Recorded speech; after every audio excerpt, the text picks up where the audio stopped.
Okay, I'm going to show you after row 1 is done how to do this upper right hand corner. So I'm going to do 4 loops going this way, and then I'm going to do 4 loops going back the other way.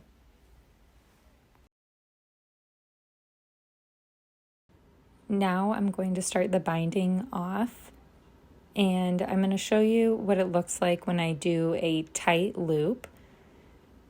And you can see that the loops kind of pull the top corner forward in on itself.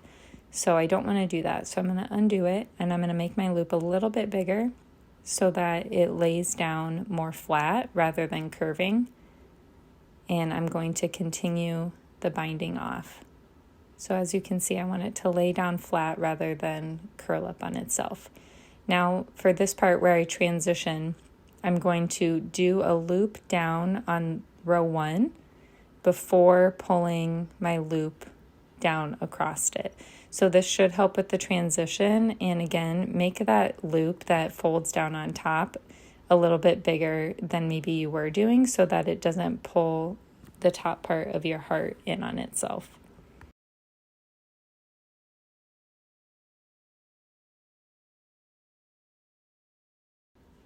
So now I'm near the bottom. I'm going to make sure that I have 8 loops on the left-hand side plus 1, the 9th one on the bottom.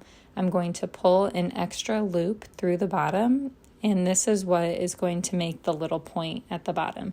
Instead of just doing the normal binding off along the bottom of the wreath, you pull that extra loop, and then that helps give it a little bit of a point. It is very subtle, so if you want it to be a little more pronounced, then you could do an even extra loop.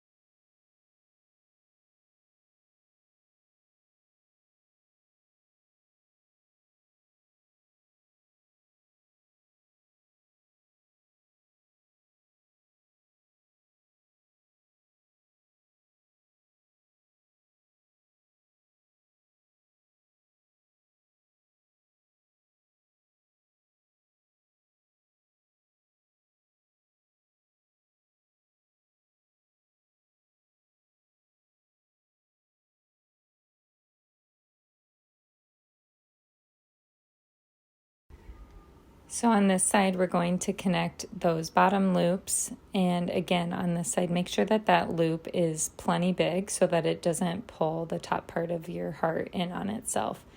And you're going to finish the binding off all the way up to the top. Now you're going to do 2 binding off loops through the side loops of the heart. So you go down 2 loops, and then you're going to pull your working yarn around the back and pull a new loop through that 3rd loop, and then use that loop to do 2 binding off loops up the inside of your heart. So it's okay if you have a little extra yarn left over. Each skein is slightly different, but you're going to pull the tail through that last loop and then tuck it under the next loop and then back in where it came from so that it looks like a finished loop. And then you'll tuck the end in the back and finish off